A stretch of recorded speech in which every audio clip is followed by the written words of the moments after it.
Good morning and welcome to the Sunday service.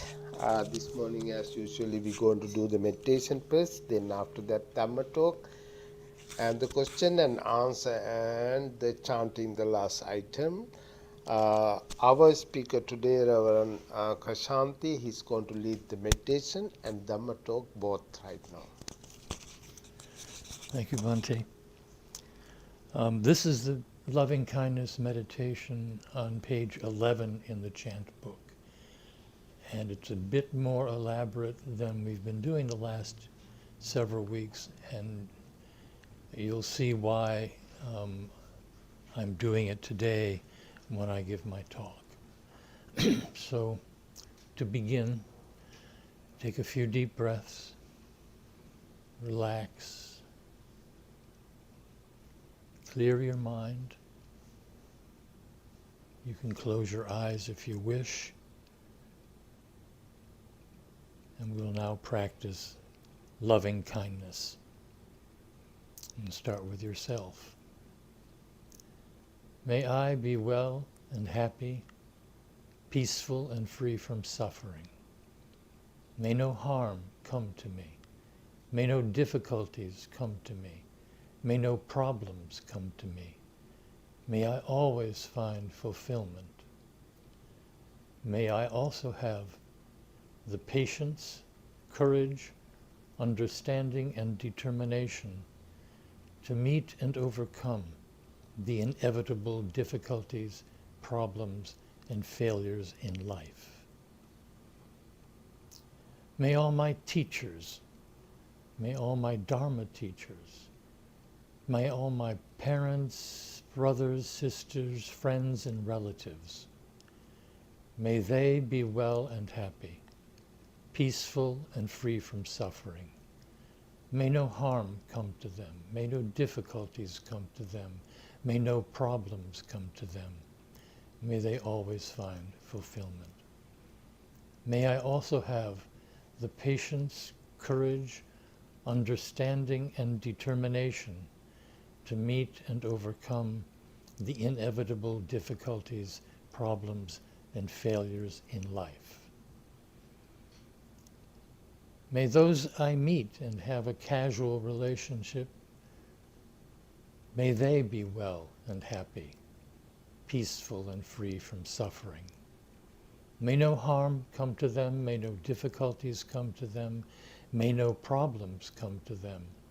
May they always find fulfillment. May they also have the patience, courage, understanding, and determination to meet and overcome the inevitable difficulties, problems, and failures in life.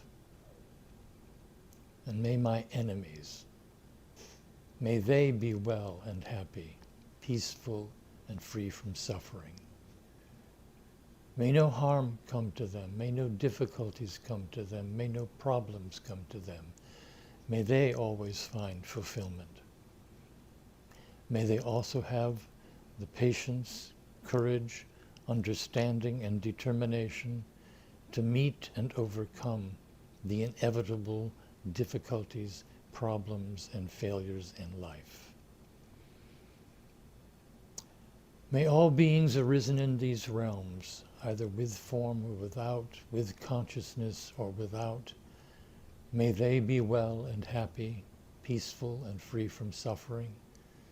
May no harm come to them, may no difficulties come to them, may no problems come to them. May they always find fulfillment. May they also have the patience, courage, understanding, and determination to meet and overcome the inevitable difficulties, problems, and failures in life. May suffering ones be suffering free, and the fear-struck fearless be. May the grieving shed all grief, and the sick find health relief.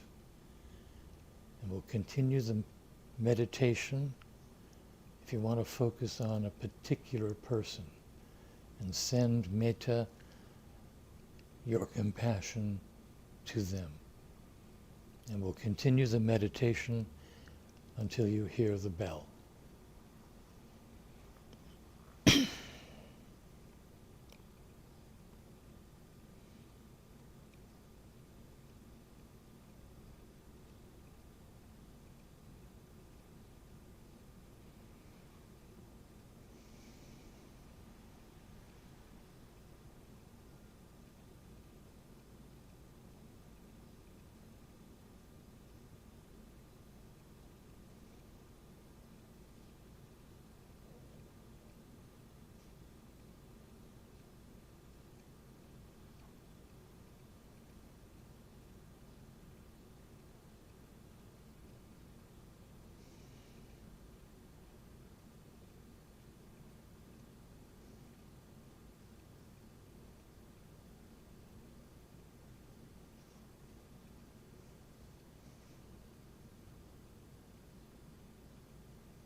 Sadhu, sadhu, sadhu. And now Reverend Kshanti is going to start his Dhamma talk. Before that, I want to say a few things about the Reverend Kshanti. He's coming to our temple, I think, almost around 30 years. Is correct? Yes. I think you start around 20, yeah. 1995, 96 around. Yep. Yes. They come to study Buddhism with late Venerable Dr. Karuna Dhamma, and they study Buddhism and they got ordinations. Since that, they are still coming and helping to the temple. And I am always saying Reverend Kshanti and Shraddha is the best student Reverend Karuna's. I have to say like that. So we wish for you both to continue your Dhamma work. For a long time you did ready, and still you have to do a lot of work for the temple, please. We wish for the good health for everybody. And one more thing, Reverend Panyaloka, Reverend Dr. Panyaloka. He came to the temple, I believe, 2016, around? 2016. Yeah, 2016, and almost 7 years, 8 years, whatever years. He's studying, he want to study, he want to finish his PhD. So I told him before he come to this country, I said, well, I will give a chance for you to study here. So I did my part, Dr. Panyalok, okay? You did your part also. So right now we have a Dr. Panyalok here, and I think maybe more doctors coming in soon. We'll see. All right, Kshanti, you can start your Dhamma talk. Thank you very much. Yeah, it's a long. When the Facebook posting about the Dharma talk was there, they used a photo of me from 20 years ago. So part of the talk is, the passage of time. In the loving kindness meditation, we usually only do the first part, may I be well and happy, peaceful and free from suffering. But the second part is equally important. It's, may I also have the patience, courage, understanding, and determination to meet and overcome the inevitable difficulties, problems, and failures in life. So the first part is developing compassion. And the second part is to develop wisdom. Together, wisdom and compassion form Bodhi Chittha, the awakened heart. And for us, in our practice, that's what we strive to do. Mindfulness meditation has 4 foundations. There's the body, feelings, the mind, and dharmas. And that's mindfulness meditation. Insight meditation has a similar 4, and they run parallel, but they have 2 separate goals. Mindfulness meditation wants you to come to the moment, to experience the moment. And you can practice it all day. Every time you have a task, just do the task. And it brings you peace. The goal of insight meditation is to see the reality of things. See how things really are. And what I do is I use the mindfulness to come to that point, to free me up, to go with the insight meditation. And I think it's an American thing. If I ask you, how are you? Your answer is, I'm fine. That's what you say. And that probably really isn't the way it is. There are other things going on. Thoreau said, men live lives of quiet desperation and take to their graves the song unsung. That's a very insightful thing, an American transcendentalist. You go back further, and Socrates, at his trial, said, the unexamined life is not worth living. So we have a thing you put up and say, well, I got some work to do on this. And so taking the thing with the mind, the body first,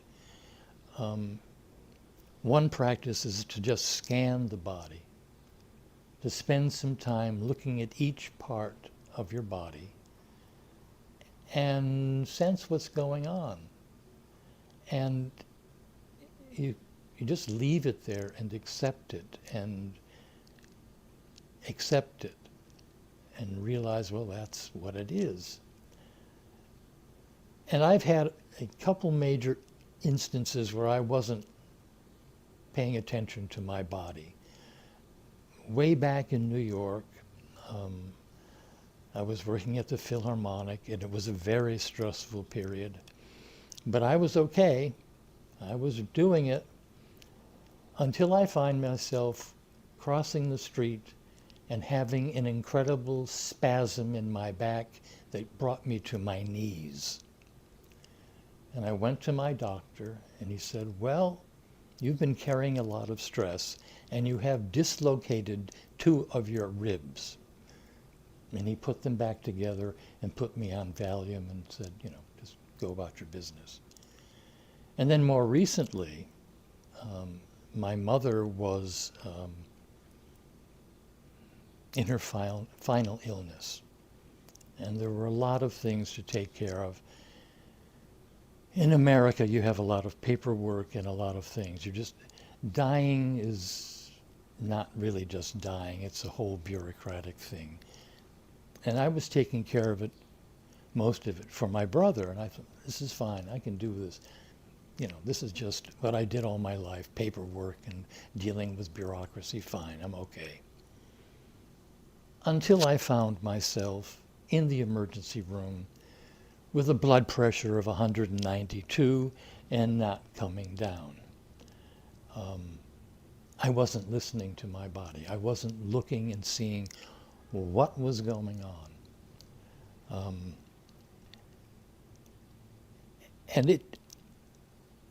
Do you know the body has 2 brains?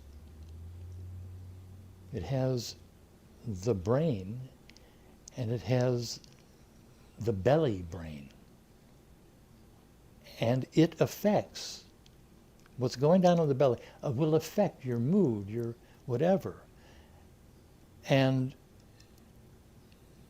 Steve Levine, who's a wonderful Buddhist teacher, has a meditation called the soft belly meditation. And you just focus it on relaxing your belly. And if you do it, not here, not now, but if you do it, you'll realize you're holding it in. You're holding it in, and if you just relax, you feel better. You feel more whole and content.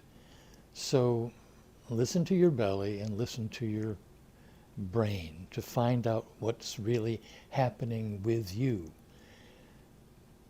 Thich Nhat Hanh says you have to see deeply and use every resource you have to do that.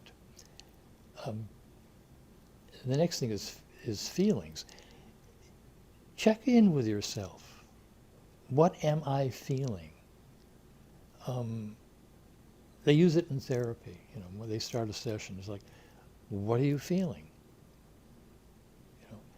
And it makes you pause. So, I'm angry, or I'm depressed, or I'm whatever.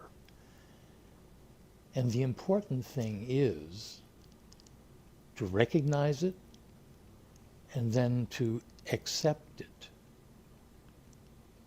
Accept the fact that you're hating someone or something.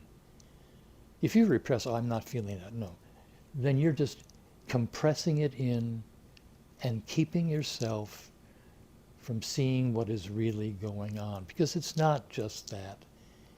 You have more work to do.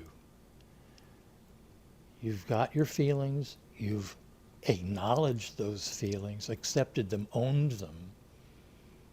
Then you have to investigate them. Where is that coming from? What story am I telling myself about that?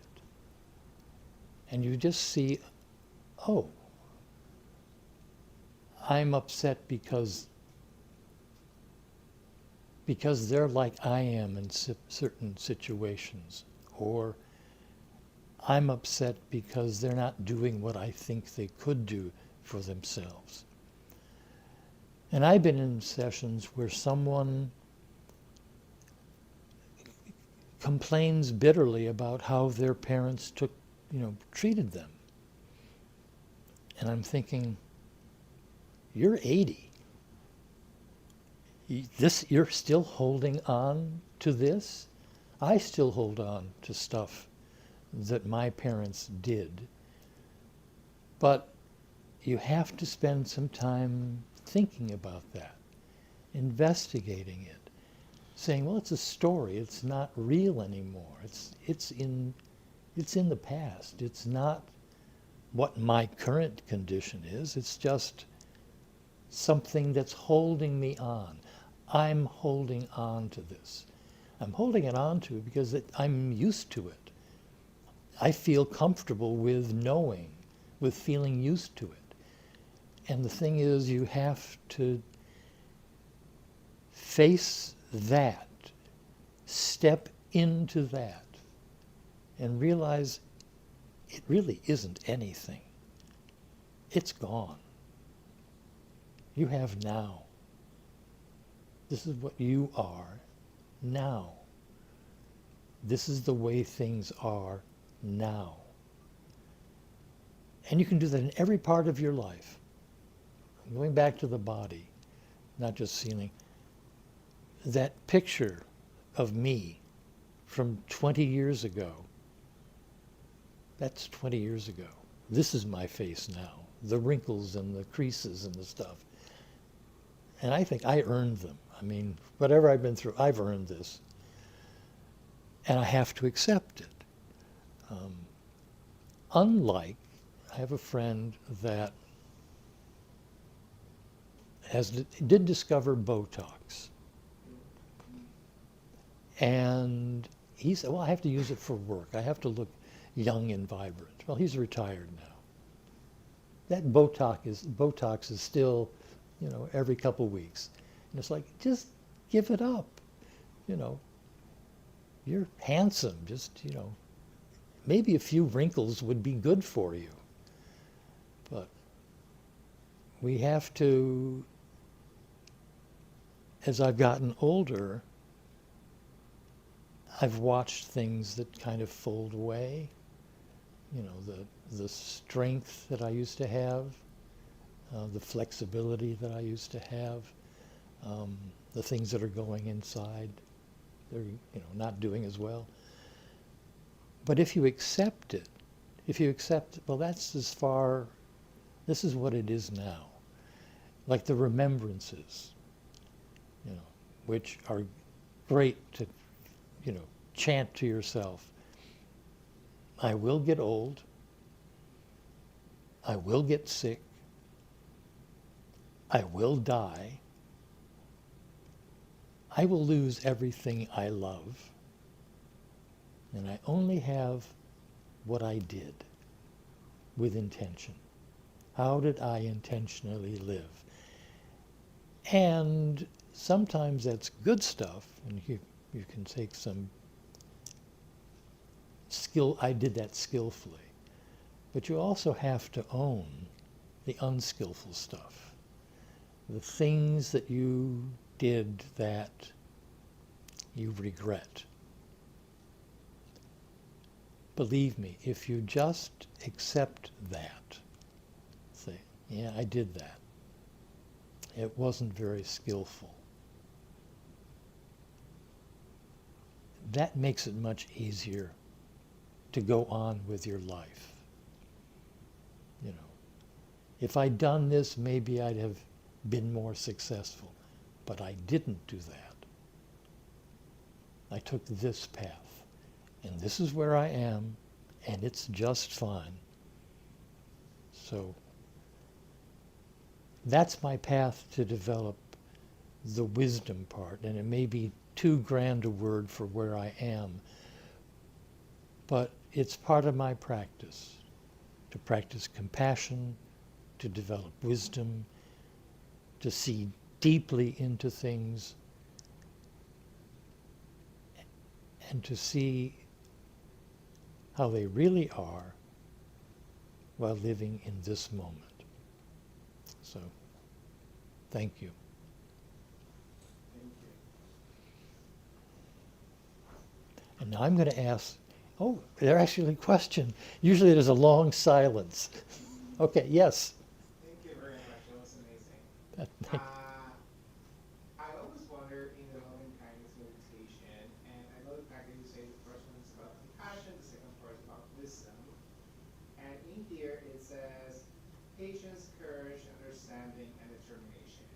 And I have a pretty clear relationship with patience, courage, and determination. On the understanding one, right? There is the understanding of how do you navigate the situation that you're going through. Mm-hmm. But I oftentimes find myself overthinking the next level, which is why is the situation itself happening? And then I find that my mind or ego, or whatever you want to call it, has a desire to go further and understand why is the situation happening to me in relationship with everybody else. So I wonder if you have any words of wisdom. Take the me out of it. Yeah. Just And how do you, Why- like any practices to do that? Like how do you do that? okay. Okay. I was at work, and I don't know what the thing was, but everybody was frantic. And there was a lot of things you had to do to, solve it. But I realized I was fine. I was, this is what had to be done, but it wasn't me. I was fine. And one way of thinking of it is that you're here, and this stuff is happening out here. So it's not you. It's not happening to me. It's happening out there. So, yeah, just take the me out of it. Why did this happen? Well, I'm the period to this particular sentence, but it could be a comma and we go on. Just it's impermanence. It's impermanence and not self. That's the other thing to figure out. It's not self. The thing we call self is our ego consciousness. And it's me, me, me, me, me, me. And it's like, stop it. Just stop it. It's just happening. We went to a Pure Land temple, and the abbot was saying, we were driving and at a greater than expected speed, and the police were coming, and it was like, I'm going to get a ticket. Well, no, speeding was the thing. The whatever, it was just speeding. So why is this happening? It's happening. not happening merely to you. So if you can take the ego out of it, it makes it much more bearable, much more bearable. I've been in situations where I knew what was about to happen to me, but it wasn't me, it was about to happen. I'd have to live with the consequences, but it wasn't me. You know, it made it much easier. You know, they thought it would be a difficult meeting. You know, they're all sitting there and they're about to give some bad news. It's like, no, okay, just give the news. I'll deal with it. You know, so if you can do that, life gets a little bit easier. Yeah, if you own it, you're going to be miserable. You know, and you're going to remember it for a long time. But if it's like, oh, that happened. Okay, let's go on with it. You know, yeah. Thank you. Yeah. Thank you for your answer. Also, the other thing is as you take, in meditation, as you take the me out of it, you then become more and more aware of the interconnection of everything. Which is what Buddhism teaches us. Take the ego out, the interconnection, cause and effect, karma. It begins to make more sense. I think that takes practice to do. That's why we practice meditation. The wonderful thing about Buddhism is it's a practice. You never put it achieve. I wish I not was like that. Not over yet. Let me tell you. Yeah. Yes. Thank you for the time. Based on all of this amazing insight, understanding, what is one thing that you would say to the man in the picture from 20 years ago that you know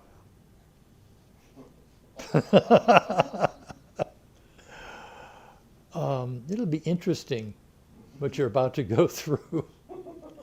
But it's okay. I'm here. I'm at the temple. I mean,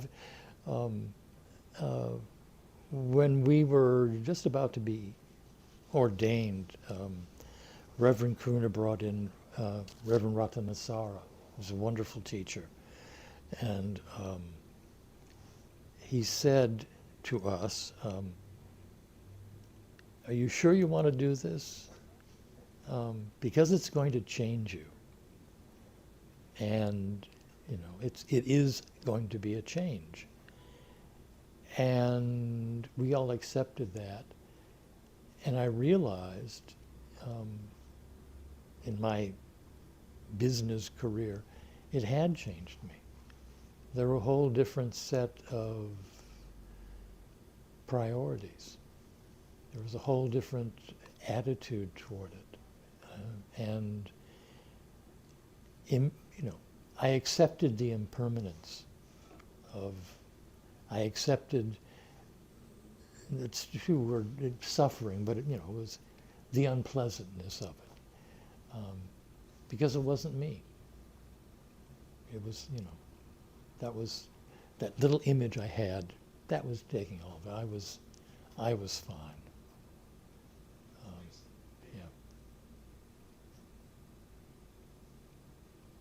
Okay. Thank you.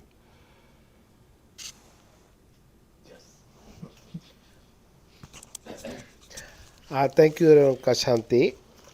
It's a wonderful Dhamma talk. Right now we're going to chant the page 4 and page 10. 10.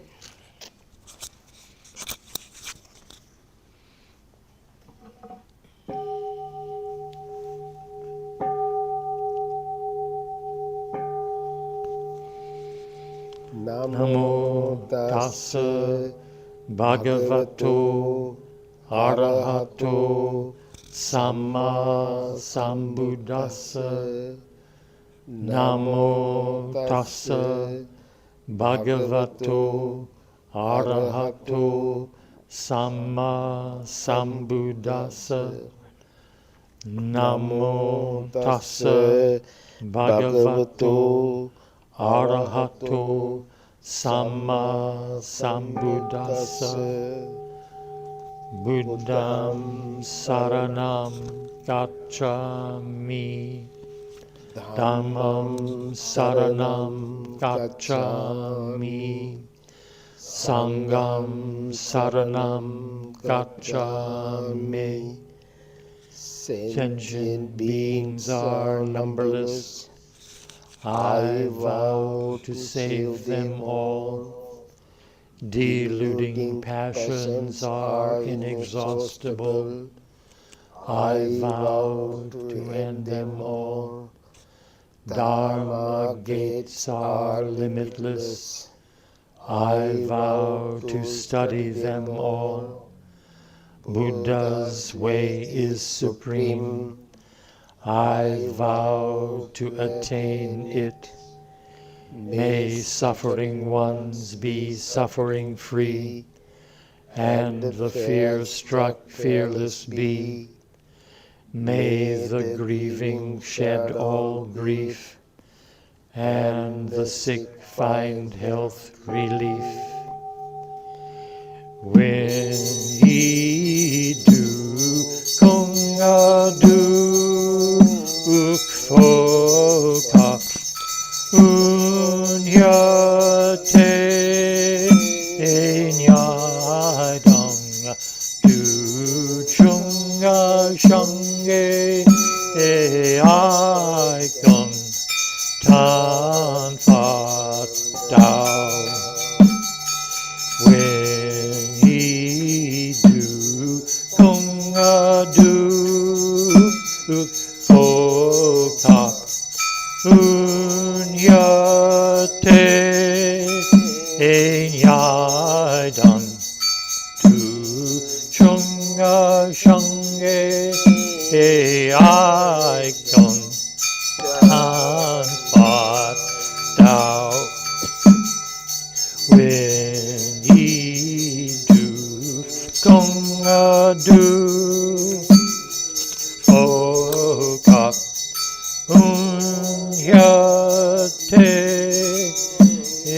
nyadong du change yai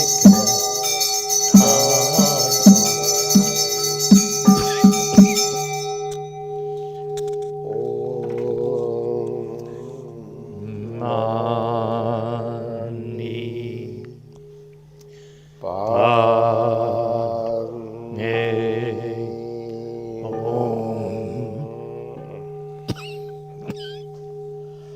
Thank you again for everybody. Thank you, Kshanti, giving Dhamma talk. We have a cake and tea and cupcake also. Mr. Nam bring the cake today to celebrate a few things.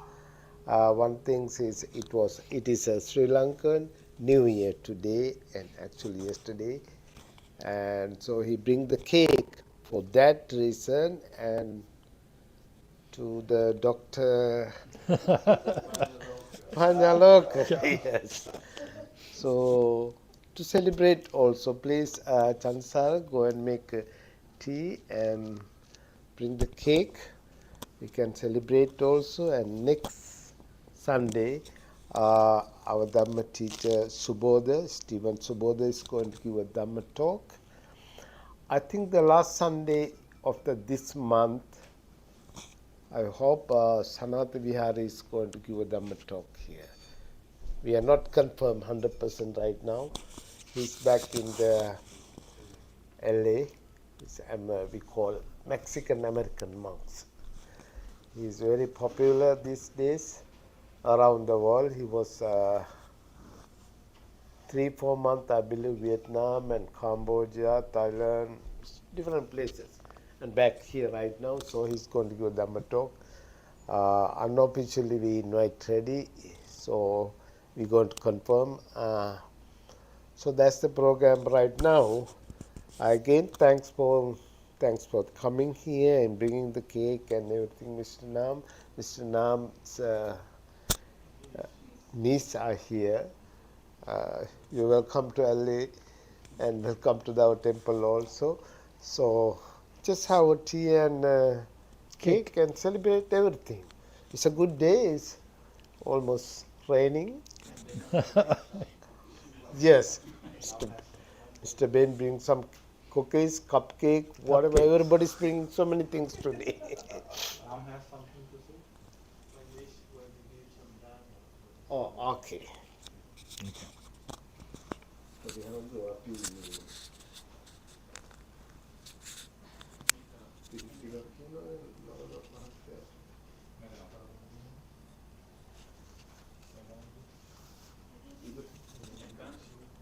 We're done.